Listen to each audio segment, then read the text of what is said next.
One nation one इलेक्शनला केंद्राकडून मंजुरी मिळाली आहे। केंद्रीय कॅबिनेट बैठकीत मंजुरी दिल्याची सूत्रांनी माहिती दिली आहे। वन नेशन वन इलेक्शन देशासाठी आवश्यक आहे अशी प्रतिक्रिया भाजप आमदार सुधीर मुनगंटीवारांनी दिली आहे। 5 ट्रिलियन इकॉनॉमिकसाठी एक देश एक निवडणूक आवश्यक असल्याचंही मुनगंटीवार यांनी म्हटलं आहे। शिवसेनेचे नेते दीपक केसरकरांनी वन नेशन वन इलेक्शनच्या निर्णयाचं स्वागत केले। त्यामुळे वेळ आणि पैसा दोन्ही वाचणार असल्याचं केसरकर म्हणाले। तसंच महापालिका आणि झेडपीच्या निवडणुका सुद्धा अशाच घेतल्या पाहिजेत अशी मागणी त्यांनी केली आहे। जे लोक मतदान करत नाहीत अशा लोकांच्या सुविधा शासनाकडून बंद केल्या पाहिजेत असं वक्तव्य काँग्रेस प्रदेश अध्यक्ष नाना पटोले यांनी केलं आहे। ते वन नेशन वन इलेक्शन या विधेयकावर बोलत होते। वन नेशन वन इलेक्शन विधेयकावर खासदार अमोल कोल्हे यांनी प्रतिक्रिया दिली आणि या प्रक्रियेसाठी मतदार राजा तयार आहे का असा सवाल कोल्हेंनी उपस्थित केला। मतदारांच्या शंकांचं केंद्र सरकारनं निरसन केलं पाहिजे असंही कोल्हे म्हणाले। वन नेशन वन इलेक्शन विधेयकामुळे विकास होईल हा प्रचार चुकीचा आहे असं वक्तव्य वंचित आघाडीचे अध्यक्ष प्रकाश आंबेडकरांनी केलं। तर वन नेशन वन इलेक्शन विधेयक पास झाल्यास त्याला सुप्रीम कोर्टात आव्हान दिलं जाऊ शकतं अशी शक्यताही आंबेडकरांनी व्यक्त केली आहे। उपमुख्यमंत्री एकनाथ शिंदे आणि भाजप प्रदेशाध्यक्ष चंद्रशेखर बावनकुळे यांच्यात वर्षा बंगल्यावर बैठक पार पडली। या बैठकीत दोघांमध्ये जवळपास 40 मिनिटं चर्चा झाल्याची माहिती आहे। यामध्ये मंत्रिमंडळ विस्ताराबाबत महत्त्वाची चर्चा करण्यात आल्याची सूत्रांनी माहिती दिली आहे। सरकारच्या खातेवाटपाबाबत जयंत पाटलांनी प्रतिक्रिया दिली आहे। सत्ता मिळवल्यावर सगळे वाद मिटतात, त्यामुळे भाजप जे सांगेल ते इतर 2 पक्षाला मान्य करावं लागेल असं वक्तव्य जयंत पाटलांनी केलं।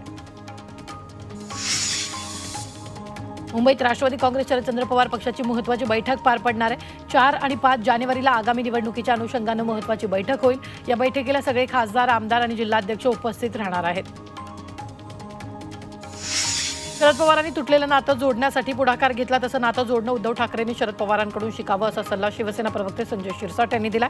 राष्ट्रवादीत दोन्ही बाजूंना टाळी वाजती असं शिवसेनेत कुणीतरी टाळी द्यायला तयार हवं असं मत संजय शिरसाटांनी व्यक्त केलं। शरद पवार आणि अजित पवारांची भेट ही कौटुंबिक होती आणि यातून राजकीय अर्थ कोणी काढू नये असं वक्तव्य खासदार अमोल कोल्हेंनी केलेलं आहे। शरद पवार आणि अजित पवारांच्या भेटीवर त्यांनी हे वक्तव्य केलं। महायुतीत अंतर्गत मतभेद असावेत, मात्र एकमेकांविषयी अविश्वासाची भावना नसावी असं विधान एकनाथ खडसेंनी केलं। दिल्लीत शरद पवारांच्या वाढदिवसानिमित्त उपमुख्यमंत्री अजित पवार यांनी शरद पवारांची भेट घेतली। भेटीनंतर खडसेंनी हे विधान केलं। भाजपाचे आमदार गोपीचंद पडळकर यांचा जुना फोटो सध्या व्हायरल होतोय। पडळकरांना पोलिसांनी अटक केल्यानंतर हातात बेड्या घातल्याचा फोटो पाहायला मिळतोय। राष्ट्रवादीचे प्रदेश प्रवक्ते अंकुश काकडे यांच्याकडून हा फोटो व्हायरल करण्यात आला। शरद पवार यांनी पंतप्रधान नरेंद्र मोदी यांना पत्र लिहिले। दिल्लीत होणाऱ्या साहित्य संमेलनाला प्रमुख अतिथी म्हणून उपस्थित राहण्याची पत्रातून विनंती केली। 21 ते 23 फेब्रुवारी दरम्यान दिल्लीत अखिल भारतीय मराठी साहित्य संमेलन होणार आहे। मराठा आंदोलकांनी उपमुख्यमंत्री शिंदेंची भेट घेतली। गंगाधर काळकुटेंनी भेट घेतली असून मराठा समाज पाठीशी असल्याच्या भावना त्यांनी व्यक्त केल्या। निवडून आलेल्या खासदारांना विकत घेऊन भाजपला ऑपरेशन कमळ करायचे अशी टीका नाना पटोलेंनी केली। काँग्रेसचे खासदार आमच्या संपर्कात असल्याच्या बावनकुळेंच्या वक्तव्याला त्यांनी प्रत्युत्तर दिले। ईव्हीएमबाबत अनेक शंका असल्यामुळे कायद्यानुसार काय होईल याची आपण चर्चा करत असल्याची माहिती राष्ट्रवादी शरद पवार पक्षाच्या जयंत पाटलांनी दिली। तसंच मतदार मतदान केल्याचं सांगतायत, मात्र ते निकालामध्ये दिसत नसल्याचं पाटील म्हणाले। आपला पराभव झाला नसून आपण षडयंत्राचे बळी ठरतो असं वक्तव्य राष्ट्रवादी काँग्रेस शरदचंद्र पवार पक्षाचे नेते सतीश पाटील यांनी केले। पुष्पा स्टाईलने डायलॉगबाजी करत त्यांनी पदाधिकारी आणि कार्यकर्त्यांना पुन्हा जोमानं कामाला लागण्याच्या सूचना दिल्या। नियमानुसार एकूण उमेदवाराच्या संख्येच्या 10% जागा जिंकल्या तर विरोधी पक्षनेता ठरतो अशी माहिती सुधीर मुनगंटीवार यांनी दिली। तसंच विरोधी आमदारांनी अभ्यास करून विषय मांडावेत असा सल्लाही त्यांनी दिला आहे। बीडमधील सरपंच संतोष देशमुख हत्या प्रकरणी स्थानिक पोलिसांवर विश्वास नसल्याची प्रतिक्रिया आमदार प्रकाश सोळंके यांनी दिली। तर वरिष्ठ पोलीस अधिकाऱ्यांच्या अधिकाराखाली एसआयटी स्थापन करा अशी मागणी सोळंके यांनी दिली। मराठा समाजाकडून उद्या बीड बंदची हाक देण्यात आली। सरपंच संतोष देशमुखांच्या हत्येच्या निषेधार्थ बंदची हाक देण्यात आली। आरोपींवर कठोर कारवाईची मागणी करण्यात आली। बोगस औषध साठ्याचं लोन धाराशिवपर्यंत पोहोचले। धाराशिव जिल्हा रुग्णालयात बोगस औषधांचा साठा सापडला। अन्न औषध विभागाकडून 200 गोळ्यांचं सॅम्पल घेण्यात आले। त्यामुळे आता अन्न आणि प्रशासन विभागाच्या अहवालाची प्रतीक्षा आहे। राज्यातील काही शासकीय रुग्णालयांमध्ये बनावट औषधांचा पुरवठा करण्यात आला होता। या प्रकरणी राज्यातील सर्व जिल्हा रुग्णालयांना त्यांच्या रुग्णालयातील औषधांची तपासणी करून अहवाल देण्याचे आदेश देण्यात आले। नांदेडच्या सरकारी रुग्णालयाला पुरवलेलं एक औषध प्रयोगशाळेच्या तपासणीत बनावट आढळले। एका कंपनीनं ॲमॉक्स क्लेव्ह अँटीबायोटिकचा साठा पुरवला होता, मात्र सरकारी लॅब तपासणीत या औषधात योग्य प्रमाणात औषधी गुणधर्म नसल्याचं आढळलेलं आहे। भिवंडी शहरालगतच्या कोणी खडीपार ग्रामपंचायत परिसरात एनआयएनं मोठी कारवाई केली आहे। कामरान अन्सारी नामक व्यक्तीला ताब्यात घेण्यात आले। पाकिस्तानमधील देशविरोधी संघटनेशी संपर्क असल्याचा एनआयएला संशय आहे। संभाजीनगर शहरातील एका मदरशातून 22 वर्षीय तरुणाला एनआयएनं ताब्यात घेतले आणि या तरुणाकडून 3 मोबाईल जप्त करण्यात आले। संबंधित तरुण दिल्लीतून एनआयएनं ताब्यात घेतलेल्या तरुणाच्या संपर्कात असल्याची माहिती आहे। शरद पवारांच्या दिल्ली इथल्या निवासस्थानी राष्ट्रवादी शरदचंद्र पवार पक्षाचे नेते जयंत पाटील यांनी शरद पवारांची भेट घेतली। पवारांच्या वाढदिवसानिमित्त त्यांना शुभेच्छा दिल्या। शिवसेना उद्धव बाळासाहेब ठाकरे पक्षाच्या खासदारांनी शरद पवारांची भेट घेतली। शरद पवारांच्या वाढदिवसानिमित्त भेट घेतली। अरविंद सावंत, अनिल देसाई, संजय दिना पाटील यांची भेट घेतली। मुख्यमंत्री एकनाथ शिंदे यांनी शरद पवारांना त्यांच्या वाढदिवसानिमित्त शुभेच्छा दिल्या। शरद पवारांना सुदृढ आणि उद्दंड आयुष्य लाभो अशा शब्दात त्यांनी सदिच्छा व्यक्त केल्या। स्वर्गीय गोपीनाथ मुंडे यांच्या जयंतीनिमित्त गोपीनाथ गडावर कार्यक्रमांचं आयोजन करण्यात आलं होतं। आपल्या वडिलांनी असंख्य लोकांवर प्रेम करून आधार दिला अशी भावना यावेळी पंकजा मुंडेंनी व्यक्त केली। येवल्यात भाजपचे दिवंगत नेते गोपीनाथ मुंडे यांची जयंती साजरी करण्यात आली। येवला शहरातील शनी पटांगणात कार्यक्रम झाला। येवला शहरासोबत गोपीनाथ मुंडेंच्या अनेक आठवणी आहेत अशी माहिती भाजपच्या पदाधिकाऱ्यांनी दिली।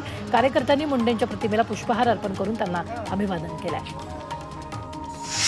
शिवसेनेचे माजी ठाणे जिल्हाप्रमुख रघुनाथ मोरे यांचं निधन झाले। मोरेंचं जाणं ही शिवसेनेसाठी आणि आपल्या परिवारासाठी मोठी उणीव निर्माण झाली असल्याची भावना उपमुख्यमंत्री एकनाथ शिंदे यांनी व्यक्त केली। कल्याणमध्ये काळ्या पिवळ्या जीप विरोधात रिक्षा संघटना आक्रमक झाली। असुरक्षित बेकायदेशीर प्रवासी वाहतूक करणाऱ्या मुदतबाह्य काळ्या पिवळ्या जीप भंगारात काढाव्यात अशी मागणी रिक्षा संघटनांनी केली आहे। तर कल्याण रेल्वे स्टेशन ते मुरबाडपर्यंत या जीप प्रवासी वाहतूक करतात, त्यामुळे रिक्षा चालकांनाही फटका बसतोय। MPSCद्वारे घेण्यात येणाऱ्या गट ब आणि गट क पदांसाठीच्या परीक्षेसाठी वयोमर्यादा वाढवण्याची मागणी करण्यात आली आहे। येत्या 5 जानेवारीला ही परीक्षा होणार आहे, मात्र परीक्षेची जाहिरात उशिरानं प्रसिद्ध झाल्यामुळे जवळपास 80,000 विद्यार्थी वयोमर्यादा उलटल्यानं अपात्र ठरले। त्यांना परीक्षेसाठी पात्र करण्याची मागणी विद्यार्थी करत आहेत। शिर्डीतल्या साई मंदिरात 20 डिसेंबरला दुपारी 1:45 ते 4:30 वाजेपर्यंत समाधी मंदिर दर्शनासाठी बंद राहणार आहे। या काळात साईबाबांच्या मूर्तीची 3D स्कॅनिंग करून डेटा जमा केला जाणार आहे। त्यासाठी तज्ज्ञांची समिती 20 तारखेला समाधी मंदिराची पाहणी करेल आणि त्या काळात समाधी मंदिर दर्शन बंद राहील। शिर्डीत साई मंदिर परिसरात NSG ब्लॅक कमांडोंचं मॉकड्रिल झालं। साई मंदिर परिसरात अतिरेकी हल्ला झाल्यानंतर कारवाई कशी करावी याचं मॉकड्रिल पार पडलं। वरिष्ठ अधिकाऱ्यांसह 150 कमांडोंच्या कर्मचाऱ्यांनी साई मंदिर परिसरात मॉकड्रिल केलं। वाशिम महानगरपालिकेनं 9 कोटी रुपये खर्चून 8 वर्षापूर्वी टेम्पल गार्डन आणि तारांगण बनवलं होतं, मात्र 8 वर्षानंतरही तारांगण बंदच आहे। तसंच टेम्पल गार्डनचं रूपांतर आता जंगलात झालंय। तारांगणाचं सगळं साहित्य एकदा आगीत जळालं होतं। नगरपालिकेचं याकडे लक्ष नसल्याचा आरोप नागरिकांनी केला। त्याची दुरुस्ती करून गार्डन तारांगण सुरू करण्याची मागणी आता जोर धरू लागली आहे।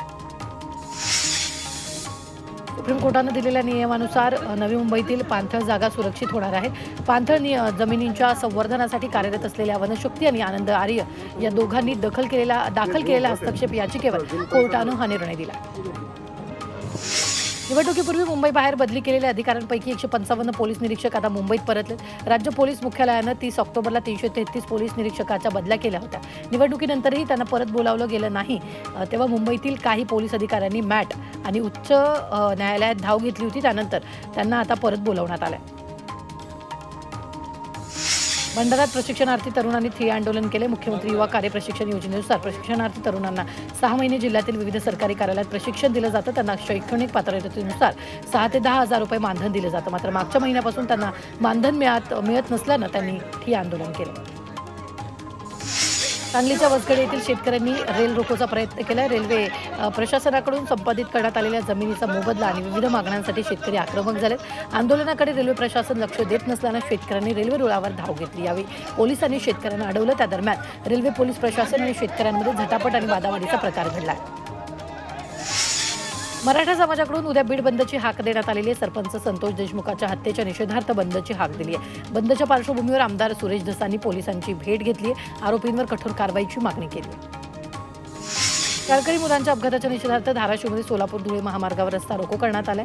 यामुळे महामार्गावर वाहनांच्या लांब रांगा लागल्या। तर सर्व्हिस रोड आणि अंडरपास नसल्यानं शाळेसमोर सातत्यानं अपघात होत आहेत। यात एका शाळकरी विद्यार्थ्याचा मृत्यू झाला।